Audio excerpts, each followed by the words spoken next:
The palace buzzed with whispers. Gold-threaded curtains swayed under Dubai's fierce sun, but inside, a colder truth unfolded. Invitations once carved in ivory now lay dormant, untouched. The wedding, long anticipated by the Emirate elite and international dignitaries, was no longer happening, at least, not as planned. And yet, Sheikh Hamdan, Dubai's crown prince, stood unwavering. "The wedding is not postponed," he said quietly, his voice steady. "It's replaced." Rumors tore through the desert like a sandstorm. Some said betrayal, others suspected royal rebellion. But none knew what burned behind Hamdan's resolute eyes. What they didn't see was the poem he'd written the night before. "My heart does not delay what fate commands, it only waits to obey love's final stand." It was never about avoiding a union, it was about embracing the right one. His original fiancée was chosen by counsel, not affection. Their alliance promised power but lacked poetry. Hamdan had always been a man of verse, of vision.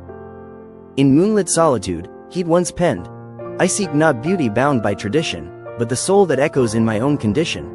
Now, faced with duty's weight, he made a different vow. She walked in, cloaked in simplicity, no diamonds, no fanfare. She was not the woman from the tabloids but the one from his verses. A librarian, a poet, a woman whose voice stilled storms within him.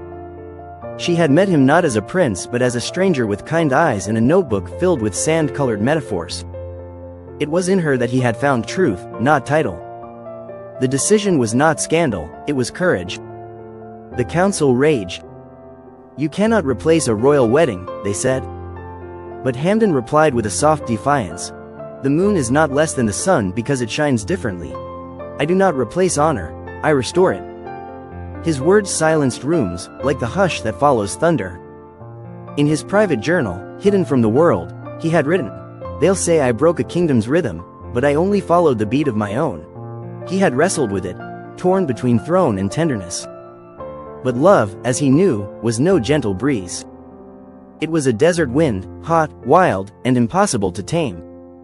The bride, his bride now, entered Al-Wazl Hall not in a gold-stitched gown but in a flowing white abaya lined with blue script, the lines of his poetry, hand-woven into fabric. She was not the princess they expected. But she was the queen he had chosen. And when she reached him, he whispered, "We were never delayed. We were only waiting for the truth." The ceremony was intimate, solemn, eternal. No media frenzy, no flashy display, just two souls binding quietly under the minaret's shadow. As they exchanged vows, Hamdan looked to the sky and spoke. "I wrote 1,000 poems searching for you, only to find the final verse written in your eyes." The world outside may have roared with opinion, but within the palace walls, a new order was forming, not political, but poetic. The wedding, they realized, wasn't an event.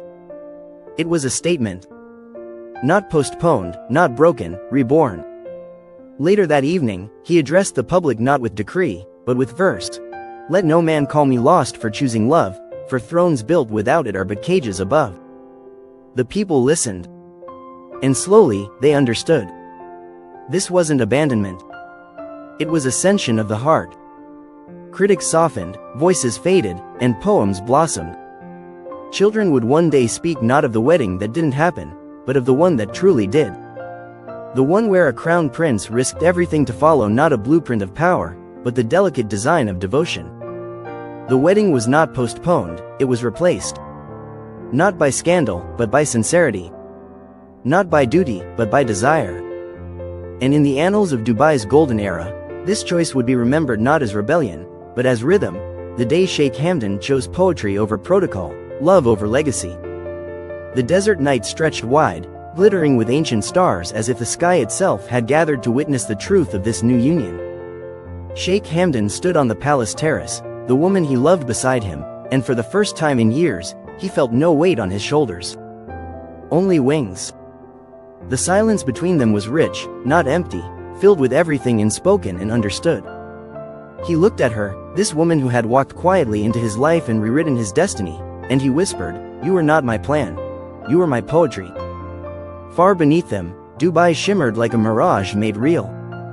The city that had raised him, crowned him, demanded his obedience, now knelt quietly to the softer revolution of his heart. It wasn't chaos he had chosen. It was clarity. He had turned away from a future shaped by diplomacy and expectation, not to run from love, but to run to it. And in doing so, he had not only honored himself, he had honored the throne by redefining what a ruler could be.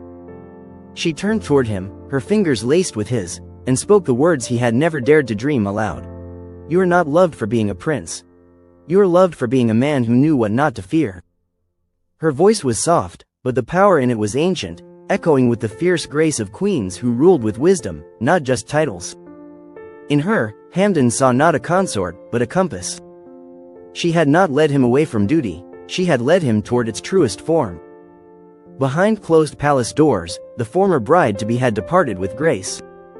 There was no war, no rage, only the acceptance that destiny had redrawn its map. Even she, in her silence, had understood. The most royal act was to step aside when the heart was no longer hers to hold. In a letter left behind, she had written, "It is not disgraceful to be replaced when the reason is love." That sentence alone sealed peace where in the days that followed, the public sentiment shifted like the tide. At first, discontent roared like crashing waves, but soon, a hush began to spread, born not from fear, but from awe. They saw the prince walking hand in hand with a woman of no known pedigree, yet immeasurable presence. They saw the way he looked at her as though she was the rising sun and he, merely the sand that waited to be warmed by her light. The streets of Dubai became quieter, not because nothing was happening, but because something sacred was. Artists painted them, musicians composed for them, and poets, especially the young, felt freed. The crown prince's choice gave them language they had long buried. They, too, began to believe that love could be a declaration, not a detour. Hamdan had once written, "He who writes of love without living it, lies with elegance." Now, he lived what he once only imagined. The palace gates, long symbols of separation, began to open more freely. Invitations arrived in calligraphy laced with poetry, not politics. His wedding wasn't just personal, it became a cultural signal, a turning point. Schools studied his verses. Universities debated his decision as a case study in leadership. He had replaced an event, yes, but also a mindset. One that measured success in appearances instead of authenticity.